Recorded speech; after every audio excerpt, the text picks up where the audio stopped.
Okay, so we've moved on from the maths now. We're doing a kind of A to Z of all of the terms that we use in English. So starting with abstract nouns. So abstract nouns are introduced pretty much kind of in end of year 4, beginning of year 5.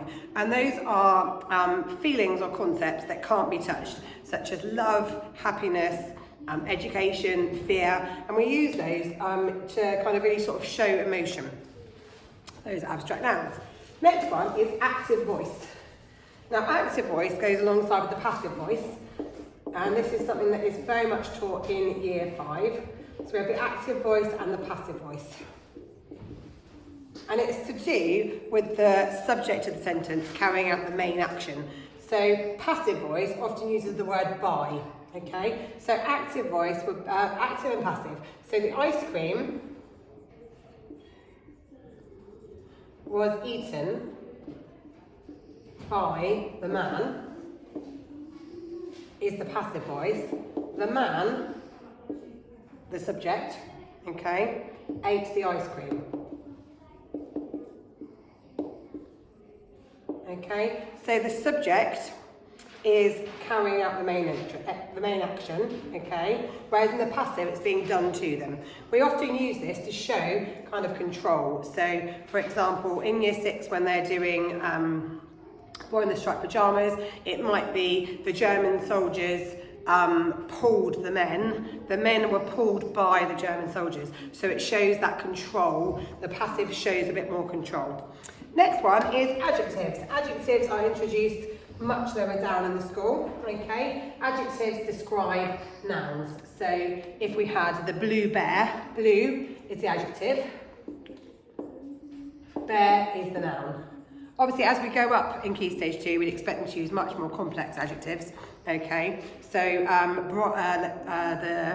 me have an example, the glittering star or the golden coin. Glittering, golden, they are adjectives. Next one, adverbs. Now adverbs add extra information to our verbs. They add to the verb.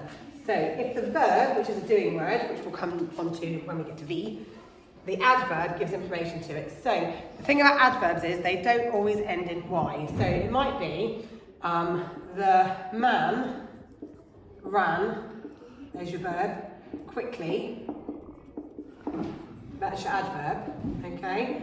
Adding information to the verb. The man ran fast, there's your adverb.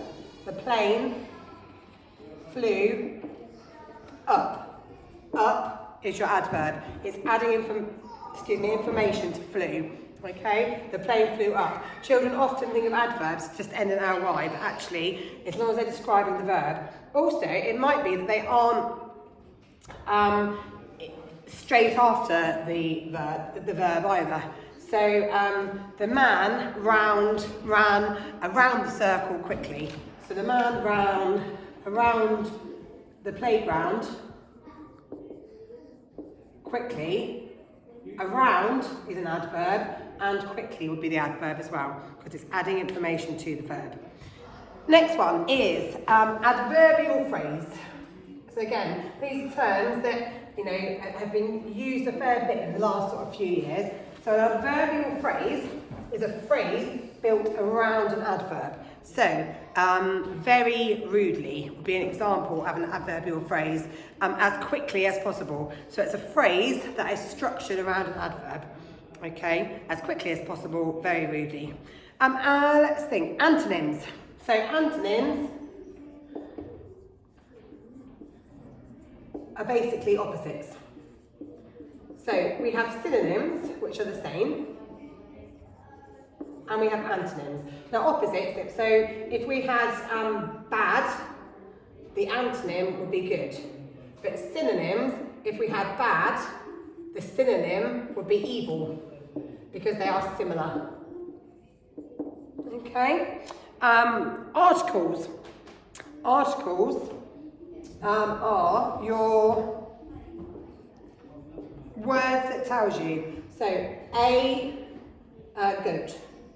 A is the article. The man. an apple. So they're your determiners that come before your nouns. Okay, those are the SPAG words beginning with A.